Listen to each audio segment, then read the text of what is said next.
बांस का गांव। रनकपुर एक बहुत ही खुशहाल गांव था। यहाँ के लोग बहुत ही सीधे और मेहनती थे।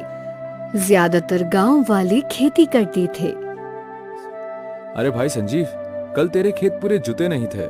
चल आज जोत देते हैं। हाँ भाई चलो, आज मेरे खेतों का काम खत्म करेंगे और कल तुम्हारे वाले का कर लेंगे। अरे नहीं नहीं, कल मनोज की मदद करेंगे और फिर आखिर में मेरा खेत जोत देंगे।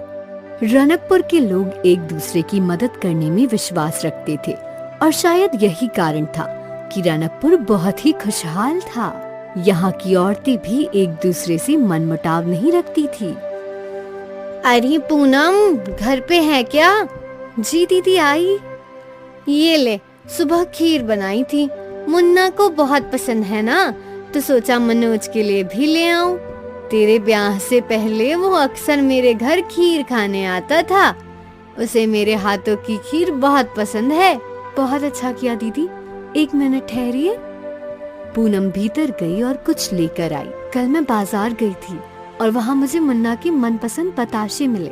आप उसे ये दे दीजिए। ठीक है। गांव के बुजुर्गों को अपनी परवरिश पर नाज था। हमारा गांव कितना खुशहाल है, होगा कैसे नहीं। ये सब हमारे संस्कार है। अब वो तो है, बच्चों में आपस में इतना प्रेम है कि ये सब एक साथ एक ही परिवार की तरह रहते हैं। हाँ, एक बड़ा परिवार, रनकपुर परिवार। कहते हैं ना, खुशियाँ ज्यादा दिन नहीं टिकती, और इनके साथ भी यही हुआ। एक रात तेज आंधी चलने लगी। आंधी के साथ तूफान चल पड़ा। गांव वाले डर गए। बचाओ, कोई मुझे बचाओ। जगह जगह पेड़ और घर गिरने लगे। सबको गांव के मंदिर ले आओ, अब भगवान ही हमारी रक्षा करेंगे। गांव के मर्द सभी को मंदिर तक ले जाने लगे। गांव का मंदिर बहुत ही पुराना था और ये मंदिर एक गुफा के अंदर बना था।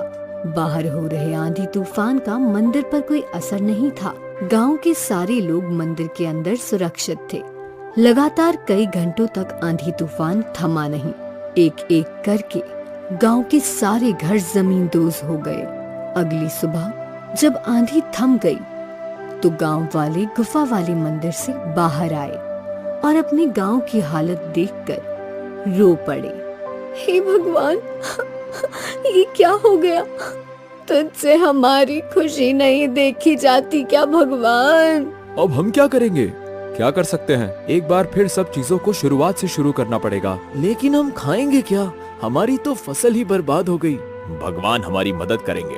हम यूं ही हार कर नहीं बैठ सकते। हमें खुद ही अपनी परिस्थिति बदलनी होगी। हाँ बेटा, हम सबको मिलकर एक बार फिर से रनकपुर बनाना होगा।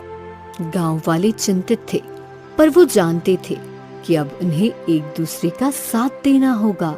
मुन्ना, तुम खेतों में जाकर देखो, जो कुछ भी बचा हो वो समेट लो। मैं और संजीव जंगल जाते हैं। हमें सर पर छत बनाने के लिए लकड़ियाँ लगेगी। हम औरतें भी खाना बनाने की चीजों का इंतजाम करती हैं। हम भी तुम्हारी मदद करेंगे अशोक। ठीक है काका। गांव वाले अलग अलग काम में बट गए। मनोज के साथ कुछ लोग खेतों में अच्छी फसल निकालने गए। अशोक, संजीव और काका जंगलों की ओर चले गए। काका, सोचा नहीं था कभी ऐसा होगा। होनी को कौन टाल सकता है अशोक। लगता है भगवान हमारी परीक्षा ले रहे हैं। हम छत कैसे बनाएंगे?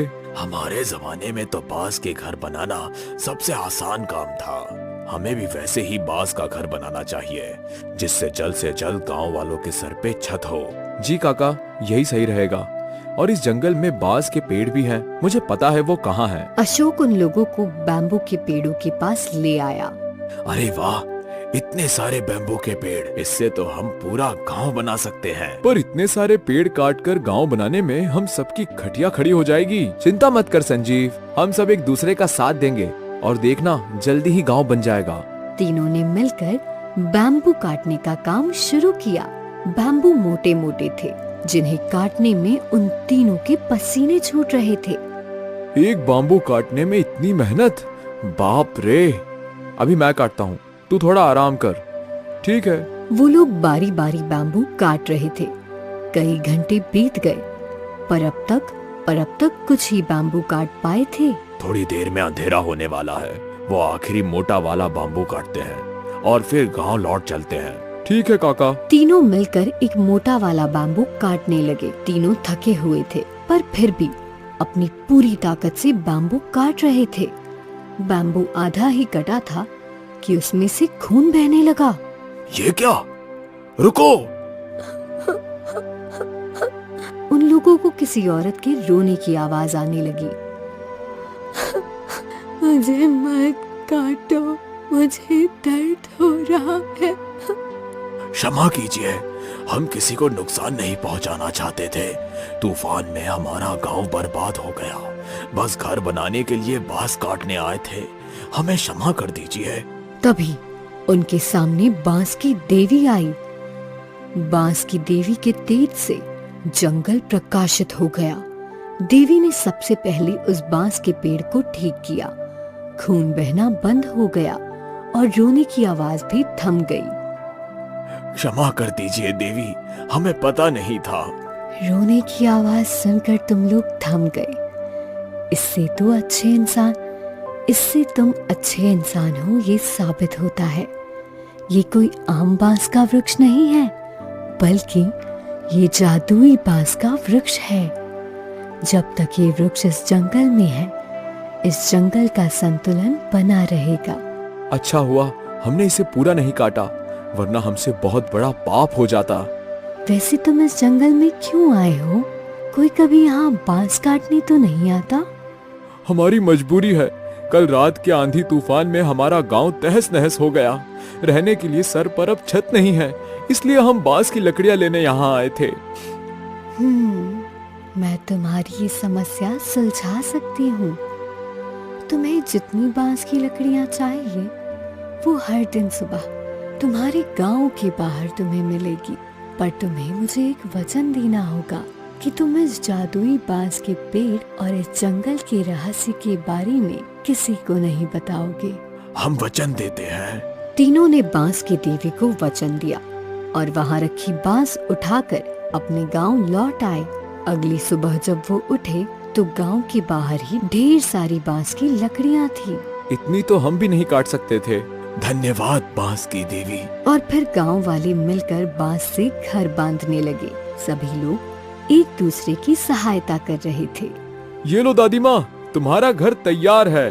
भगवान तुम लोगों का हमेशा भला करे बेटा। एक एक करके सभी के घर तैयार हो गए। गांव वाले बहुत खुश थे। सोचा नहीं था कि समस्या से इतनी जल्दी उभर पाएंगे हम। ये सब सारे गांव वालों की मेहनत से हुआ है। उस दिन गांव वालों ने उत्सव मनाया और फिर अपने अपने घर में जाकर सो गए।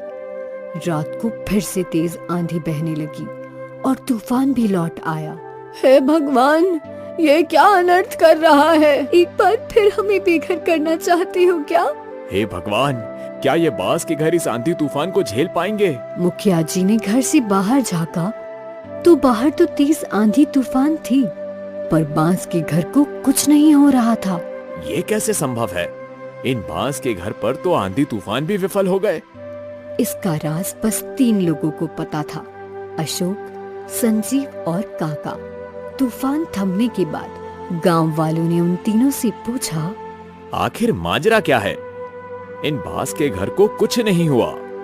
इन बांस के घरों के सामने आंधी तूफान भी फीके हैं, पर इसका राज हम बता नहीं सकते। हमने वचन दिया है।